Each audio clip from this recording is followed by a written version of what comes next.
जय हिंद मित्रों। आज हम शुरुआत कर रहे हैं भारतीय संविधान का। भारत के इतिहास में 15 अगस्त 1947 का दिन स्वर्ण अक्षरों में लिखा जाएगा।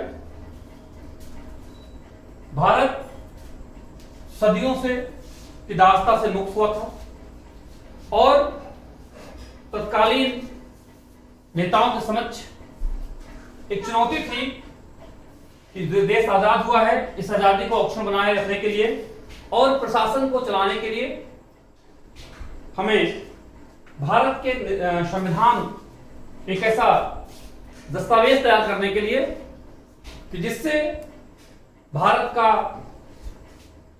शासन प्रशासन और देश एक सुगमता से धीरे धीरे जो आजादी का लक्ष्य था उसको प्राप्त करे। इसके लिए हमें भारत एक संविधान की आवश्यकता थी।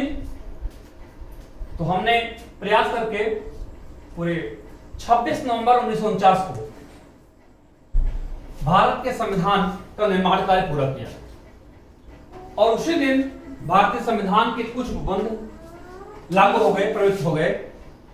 अनुच्छेद 5, अनुच्छेद 6, अनुच्छेद 7, 8, 9, 5 से लेकर के और 9 तक, अनुच्छेद 60, अनुच्छेद 324, 366, अनुच्छेद 367, अनुच्छेद 388, अनुच्छेद 391, 92, 93 और 94। ये इतने सारे अनुच्छेद 26 नवंबर 1949 को जिस दिन संविधान के निर्माण का कार्य पूरा हुआ उसी दिन ये प्रवृत्त हो गया। शेष सारे उपबंध हमने 26 जनवरी 1950 को लागू किया। इसी दिन हम 26 जनवरी मनाते हैं, अपना देश का गणतंत्र दिवस मनाते हैं। अब आते हैं हम कि संविधान है क्या, संविधान की परिभाषा क्या है। Definition of constitution. संविधान का तात्पर्य ऐसे दस्तावेज से है, एक ऐसा दस्तावेज जिसकी एक विशिष्ट विधिक पवित्रता होती है। ध्यान दीजिएगा, संविधान का तात्पर्य ऐसे दस्तावेज से है जिसकी एक विशिष्ट विधिक पवित्रता होती है और राज्य सरकार के अंगों, राज्य सरकार का अंग क्या है? कार्यपालिका, विधायिका और न्यायपालिका। कार्यपालिका, विधायिका और न्यायपालिका के ढांचे को और उसके प्रमुख कार्यों को निर्दिष्ट करता है, इनेक्ट करता है और उन अंगों के संचालन के लिए मार्गदर्शन सिद्धांतों को विहित करता है। संविधान की परिभाषा आप लोग वापस से देख लें कि संविधान का तात्पर्य ऐसे दस्तावेज से है जिसकी एक विशिष्ट विधिक पवित्रता होती है और राज्य सरकार के अंगों, कार्यपालिका, विधायिका और न्यायपालिका के ढांचे को और उसके प्रमुख कार्यों को निर्दिष्ट करता है और उन अंगों के संचालन के लिए मार्गदर्शक सिद्धांतों को विहित करता है। उस संविधान कहलाता है। अब संविधान और संवैधानिक विधि। देखिए, संवैधानिक विधि का कोई निश्चित परिभाषा नहीं है। इस शब्द का प्रयोग ऐसे नियमों के लिए किया जाता है जो सरकार के प्रमुख अंगों की संरचना और उनके पारस्परिक संबंधों और उसके प्रमुख कार्यों को विनियमित करना है। ये संविधान और ये विधि का भाग नहीं होती है, ये नियम और प्रथाएं होती हैं जिसके अनुसार हमारी सरकार की प्रणाली का संचालन होता है। ये संवैधानिक विधि हम अपने संविधान के अंग यानी राज्य सरकार के अंगों, कार्यपालिका, विधायिका और न्यायपालिका को, ये संविधान के जो अंग हैं इसकी संरचना कैसे बनेगी, संरचना और इनके बीच में पारस्परिक संबंध कैसा होगा, इनको हम एक विनियमित करते हैं, नियम बना लेते हैं, उसे हम संवैधानिक विधि कहते हैं। ये संविधान और संवैधानिक विधि हो गई। अब हम आते हैं कि संविधान का विकास कैसे, एक दिन संविधान बना, यह संविधान का विकास कैसे हुआ, हम इसके बारे में अध्ययन करेंगे। तो संवैधानिक भारतीय संविधान का ऐतिहासिक काल जो है वो 1600 ईस्वी से प्रारंभ होता है। कब से प्रारंभ होता है? 1600 ईस्वी से प्रारंभ होता है। संविधान को निर्माण से और संवैधानिक ऐतिहासिक काल को हम 5 भागों में डिफाइन करते हैं। पहला है 1600 से लेकर के और 1765 ईस्वी तक। दूसरा 1765 से लेके 1858 तक, फिर 1858 से लेकर के 1919 तक, फिर 1919 से लेकर के 1947 तक, फिर 1947 से लेकर के 1950 तक। देखिए 1600 ईस्वी से और 1765 ईस्वी तक हम पहले पढ़ रहे हैं। अंग्रेजों का भारत में आगमन, अंग्रेजों का भारत में आगमन, ईस्ट इंडिया कंपनी की स्थापना, यानी जो 1600 महारानी एलिजाबेथ का शासन था इंग्लैंड में, इस काल को इंग्लैंड में स्वर्ण काल कहा जाता है। इस काल को अंग्रेजों का स्वर्ण काल कहा जाता है। इंग्लैंड आर्थिक रूप से समृद्ध था, वहां के लोग साहसिक समुद्री यात्राएं कर रहे थे और उनको सूचना मिली कि भारत में अपार धन संपदा है, भारत में व्यापार करने से काफी लाभ होगा, इसलिए उन लोगों ने भारत में व्यापार करने के लिए काफी मात्रा में लोग समुद्र के रास्ते से भारत आए। कुछ साहसिक अंग्रेज व्यापारियों ने भारत में लाभ देकर के एक कंपनी स्थापित की और यही कंपनी आगे चल करके ईस्ट इंडिया कंपनी के रूप में आई और इसकी स्थापना महारानी एलिजाबेथ के एक राजलेख द्वारा की गई, जिसे हम 1600 ईस्वी का राजलेख कहते हैं। इसके द्वारा, इस राजलेख के द्वारा उस कंपनी का पूर्वी देशों से व्यापार करने का एकाधिकार प्राप्त हो गया। 1600 ईस्वी के राजलेख द्वारा कंपनी को पूर्वी देशों में व्यापार करने का एकाधिकार प्राप्त हो गया। अब कंपनी क्या थी, कंपनी के प्रबंधन की शक्ति समझ लीजिए। कंपनी में एक गवर्नर और 24 सदस्यों का एक समिति थी, जिसे परिषद कहते थे। इस कंपनी में नियम, विधि और अध्यादेश ये बना सकते थे गवर्नर और प्लस के 24 सदस्य। कंपनी का सर्वप्रथम जो व्यापारिक केंद्र वो सूरत बनाया गया और कंपनी में व्यापारिक केंद्र खोलने की जो अनुमति थी, इसकी अनुमति मुगल बादशाह जहांगीर से मिली, प्राप्त हुई। बाद में कंपनी ने अपना व्यापारिक केंद्र बंबई, मद्रास, कलकत्ता, इसे प्रेसिडेंसी नगर कहा गया। इसे क्या कहा गया? प्रेसिडेंसी नगर। अब इसमें प्रेसिडेंट होते थे, वो उसकी परिषद होती थी। ये धीरे धीरे व्यापार से साम्राज्य स्थापित करने के सोचने लगे। जो कंपनी के डायरेक्टर्स थे, जो कंपनी के प्रेसिडेंट राज्यपाल थे, वो व्यापार से साम्राज्य स्थापित करने के लिए कि इंग्लैंड का साम्राज्य स्थापित हो जाए। जो रियायतें कंपनी को मुगलों द्वारा प्राप्त हुई,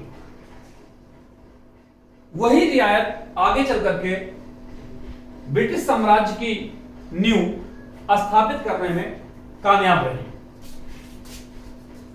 1726 का राजलेख, 1726 में के राजलेख द्वारा कलकत्ता, बंबई और मद्रास में राज्यपाल और उसकी जो परिषद को विधि बनाने की शक्ति प्रदान कर दी गई। अभी तक जो ये विधि थी, ये विधि बनाने की शक्ति जो थी, ये इंग्लैंड स्थित बोर्ड ऑफ डायरेक्टर्स के पास में थी, भारत के लोगों के पास नहीं थी। भारत में जो व्यापार कर रहे थे, इनके पास से शक्ति नहीं थी। 1726 के राजलेख के द्वारा इनको उपनियम, नियम व अध्यादेश बनाने की शक्ति प्राप्त हो गई, एक शर्त के अंतर्गत कि जो शक्ति आप बनाएंगे ये आंग्ल विधियों के विपरीत, यानी इंग्लैंड के विपरीत नहीं होगी और युक्त होगी। जिसका एक युक्त आप समझ रहे हैं, एक जेन्युइन होगी। और ये विधि बनने के बाद जब तक इंग्लैंड स्थित कंपनी के निदेशक द्वारा अनुमोदित नहीं हो जाएगी, ये लागू नहीं होगी, लागू नहीं होगी। और इस प्रकार 1726 के बाद ये मुगल साम्राज्य का धीरे धीरे पतन हो गया और बंगाल का शासन सूत्र जो है वो कंपनी के हाथों में आता चला गया। करते करते 1757 में अंग्रेज प्लासी की लड़ाई में बंगाल के अंतिम शासक नवाब सिराजुद्दौला को हराकर बंगाल प्रांत के वास्तविक शासन बैठे। प्लासी का युद्ध 1757 ईस्वी में अंग्रेज व अंतिम शासक नवाब सिराजुद्दौला के मध्य हुआ, जिसमें अंग्रेजों की विजय हुई। प्लासी की जीत से ही अंग्रेजी साम्राज्य की नींव पड़ी। भारत में अंग्रेजी साम्राज्य की नींव है प्लासी के युद्ध के बाद से इसकी नींव पड़ी। 1765 ईस्वी में, 1757 के बाद 1765 ईस्वी में मुगल बादशाह शाह आलम ने कंपनी को बंगाल, बिहार और उड़ीसा में कंपनी को दीवान बना दिया। और क्या काम कहा कि इनका काम होगा मालगुजारी वसूलना, दीवानी से संबंधित मामले, न्याय प्रशासन का जो उत्तरदायित्व था ये कंपनी ने भरी। मुगल बादशाह शाह आलम ने कंपनी को सौंप दिया। इस प्रकार 1600 से लेकर के और 1765 का समय में हम देखेंगे कि कंपनी का जो साम्राज्य स्थापित करने का जो मंशा थी वो धीरे धीरे कामयाब होती रही, जिसमें से 1600 से लेकर के 1765 के मध्य में 1726 का राजलेख, प्लासी का 1757, अंग्रेज और अंतिम ये बंगाल के अंतिम शासक नवाब सिराजुद्दौला के मध्य जो युद्ध है, और 1765 में मुगल बादशाह शाह आलम के द्वारा बंगाल, बिहार और उड़ीसा में जो कंपनी दीवान बन गई और उसको मालगुजारी, दीवानी, न्याय प्रशासन का उत्तरदायित्व जो है वो कंपनी के हाथों में आ गया। 1765 से 1858 जो ब्रिटिश साम्राज्य की स्थापना है, 1773 का रेगुलेटिंग एक्ट बंगाल और बिहार और उड़ीसा दीवानी अनुदान जो कंपनी को प्राप्त हुआ कि आप बंगाल, बिहार और उड़ीसा के दीवान बन गए हैं, यानी दीवानी अनुदान के कारण कंपनी बंगाल, बिहार और उड़ीसा का वास्तविक शासक बन बैठी। 1773 का जो रेगुलेटिंग एक्ट था वो ब्रिटिश संसद में पास किया गया एक सुनिश्चित शासन पद्धति की नींव डालने के लिए, क्योंकि कंपनी के कर्मचारी जो थे वो भारत से काफी मात्रा में लूट खसोट करके धन इकट्ठा करके और इंग्लैंड ले जा रहे थे। कुछ दिनों बाद कंपनी घाटे में आने लगी। कंपनी में घाटे में जाने के कारण ब्रिटिश सरकार से कंपनी के डायरेक्टर्स थे उन्होंने कर्ज मांगा। तो ब्रिटिश सरकार ने सोचा कि कुछ गड़बड़ हो रहा है और जो एक जांच बैठा दी गई, जांच में एक कारण ढूंढा गया कि किस कारण से कंपनी घाटे में जा रही है। तो मालूम चला कि कंपनी के जो कर्मचारीगण हैं वो खूब मनमानी कर रहे हैं और वित्तीय अनियमितता कर रहे हैं, और यहाँ नौकरी करने के बाद जब अवकाश उनको मिल रहा है यानी रिटायरमेंट के बाद भारत से जाकर के अकूत संपदा के मालिक बन बैठे हैं। तो कंपनी ने इस पर एक रेगुलेटरी एक्ट बनाया कि कंपनी के जो डायरेक्टर्स हैं इन पर कैसे नियंत्रण किया जाए। तो ब्रिटिश सरकार से जब कर्ज मांगा तो कंपनी को लगा कि गड़बड़ हो रहा है कुछ, तो कंपनी ने एक रेगुलेटिंग एक्ट के अंतर्गत एक गवर्नर जनरल की नियुक्ति कर दी। बंगाल में एक गवर्नर जनरल की नियुक्ति कर दी।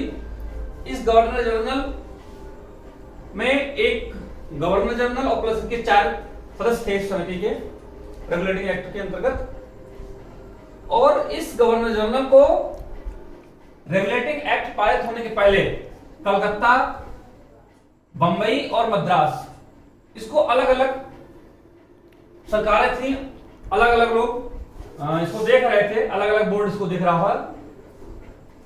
कलकत्ता और बंबई और मद्रास में अलग अलग सरकार थी। इसके जो प्रशासक थे यानी गवर्नर और उसकी परिषद जो है ये तीनों के अलग अलग थे, और इनका जो निदेशक बोर्ड था, ये कंपनी जो थी ये निदेशक बोर्ड यानी जो इंग्लैंड में था उसके प्रति उत्तरदायी थी। गवर्नर जनरल की नियुक्ति के बाद कलकत्ता में इस गवर्नर जनरल कलकत्ता का भी सारा काम और कलकत्ता में बंबई सरकार, कलकत्ता सरकार के अंतर्गत बंबई सरकार और मद्रास सरकार शांत और इन संबंधी आदेश पारित करने का जो पावर था वो कलकत्ता सरकार को दिया गया। गवर्नर जनरल की नियुक्ति जो थी इसको विधायी शक्ति प्राप्त हो गई थी। ये बस्ती के प्रशासन के लिए, फोर्ट विलियम सेटलमेंट यानी बस्ती के प्रशासन में न्याय व्यवस्था के लिए ये कानून बनाने की इसको शक्ति प्राप्त थी गवर्नर जनरल को। रेगुलेटिंग एक्ट के अंतर्गत ही, रेगुलेटिंग एक्ट के अंतर्गत कलकत्ता में सुप्रीम कोर्ट की स्थापना की गई। इस सुप्रीम कोर्ट को सिविल मामलों में, आपराधिक मामलों में, नौसेना के मामलों में और धार्मिक मामलों में अधिकारिता की शक्ति दी गई। यानी कि सिविल मामले को सुनवाई कर सकता था सुप्रीम कोर्ट, आपराधिक मामले की, सिविल मामला समझ रहे हैं आप लोग, नौसेना के संबंधी मामलों को और धार्मिक मामलों की अधिकारिता सुप्रीम कोर्ट को प्राप्त हो गई। और इसके खिलाफ इसमें एक न्यायाधीश नियुक्त किया गया और 3 अपर न्यायाधीश नियुक्त किए गए। और ऐसे आप जान रहे हैं जैसे आजकल एचजीएस के लिए हो रहा है कि 5 साल का अनुभव है वकालत का, तो आप न्यायाधीश बनने के लिए फॉर्म एचजीएस फॉर्म भर सकते हैं। उसी तरह मुख्य कलकत्ता हाईकोर्ट में, सुप्रीम कोर्ट में न्यायाधीश बनने के लिए 5 साल का अनुभव रखा गया। और इस सुप्रीम कोर्ट के द्वारा पारित आदेश के विरुद्ध हमें प्रिवी काउंसिल में अपील करने की शक्ति प्राप्त हुई। इस प्रकार हमने देखा कि 1773 के रेगुलेटिंग एक्ट के अंतर्गत गवर्नर जनरल की नियुक्ति और गवर्नर जनरल को विधायी शक्ति दी गई और गवर्नर जनरल के अंतर्गत ही बंगाल, बिहार और उड़ीसा और प्लस कलकत्ता, और कलकत्ता के अंतर्गत बंबई और मद्रास कलकत्ता सरकार बन गई। कलकत्ता सरकार जो थी वो बंबई सरकार और मद्रास सरकार दोनों के शांत और इन संबंधी मामलों के लिए के लिए कानून बना सकती थी। और रेगुलेटिंग एक्ट के अंतर्गत ही कलकत्ता में सुप्रीम कोर्ट की स्थापना की गई। अब इसको हम एक डायग्राम में समझेंगे कि रेगुलेटिंग एक्ट 1773 के पहले क्या था और बाद में क्या परिवर्तन हुआ। रेगुलेटिंग एक्ट 1773 के पहले कलकत्ता, बंबई और मद्रास की प्रेसिडेंसी अलग अलग थी और इस अलग अलग इसको नियम बनाने की शक्तियां प्राप्त थी। रेगुलेटिंग एक्ट के बाद जब गवर्नर जनरल की नियुक्ति की गई 4 सदस्यों की, तो बंगाल प्रेसिडेंसी में गवर्नर की नियुक्ति हुई और बंगाल प्रेसिडेंसी के अंतर्गत ही ये कलकत्ता प्रेसिडेंसी का पूरा प्रशासन आ गया। और कलकत्ता प्रेसिडेंसी का प्रशासन, सैन्य शक्ति, पूरा कलकत्ता की सरकार का जो सैन्य शक्ति का पावर था और प्रशासन का पावर था, ये गवर्नर जनरल के अंतर्गत हो गया। और कलकत्ता में ही बंबई और मद्रास में की शक्ति को जोड़ दिया गया। बंबई और मद्रास में शांति और इन संबंधी फैसले जो थे वो गवर्नर जनरल के द्वारा ही लिए जाने की बात हो गई और इसको विधायी शक्ति दी गई। विधायी शक्ति के अंतर्गत सुप्रीम कोर्ट की स्थापना हुई और सुप्रीम कोर्ट को नौसेना, सिविल, आपराधिक और धार्मिक मामलों की सुनवाई का अधिकार प्राप्त हुआ। यानी कि गवर्नर जनरल एक महत्वपूर्ण शक्ति के रूप में बंगाल प्रेसिडेंसी में के रूप में आकर बैठ गया।